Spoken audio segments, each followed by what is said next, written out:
नमस्कार. मनाच्या श्लोकाचा आजचा 45वा श्लोक. श्लोक 45.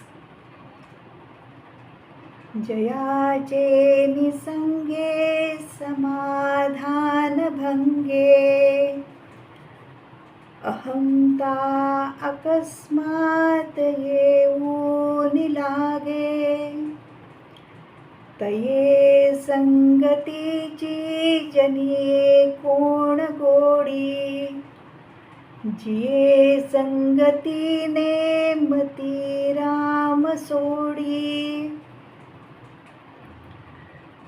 समाजात वावरताना अनेकदा आपली शांती ढळते, समाधान भंगते, स्वस्थतेची जागा अस्वस्थता घेते आणि हे अगदी सहजतेने घडत असते बरं का. त्याची आपल्याला जाणीवही होत नाही. बोलण्यातून इतरांच्या आत्मप्रौढीचे विषय आपण ऐकत असतो. स्वतःविषयी कौतुकाने अभिमानाने बोलण्याचा मोह होऊ लागतो. तसे आपण बोलूही लागतो. स्वतःविषयीचा तशाच प्रकारचा विचारही करू लागतो. यातून काय होते तर यातून अहंता आकार घेऊ लागते. मनातला मी हा मोठा होऊ लागतो. मी म्हणजेच सर्वश्रेष्ठ हा दुराभिमान बळावू लागतो. त्याला कोणती सीमारेषाच राहू शकत नाही.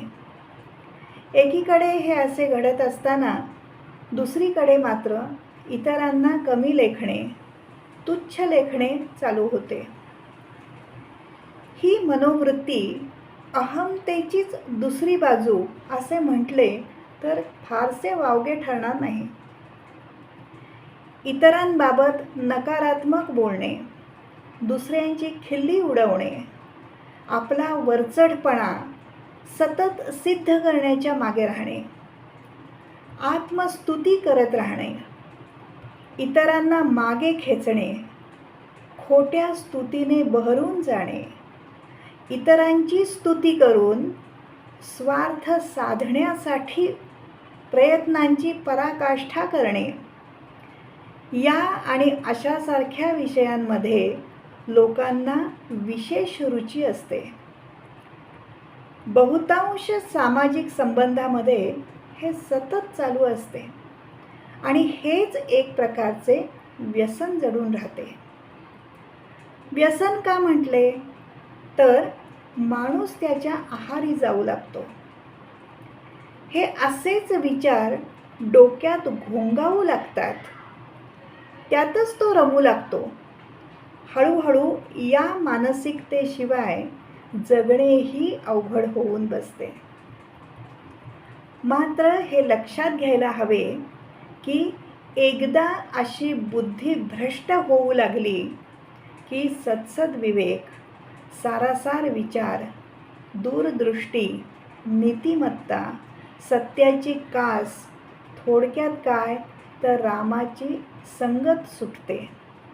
आणि मग काय, समुद्रात किंवा समुद्री वादळामध्ये नौका दिशाहीन भरकटत जावी तसे आयुष्यही भरकटू लागते.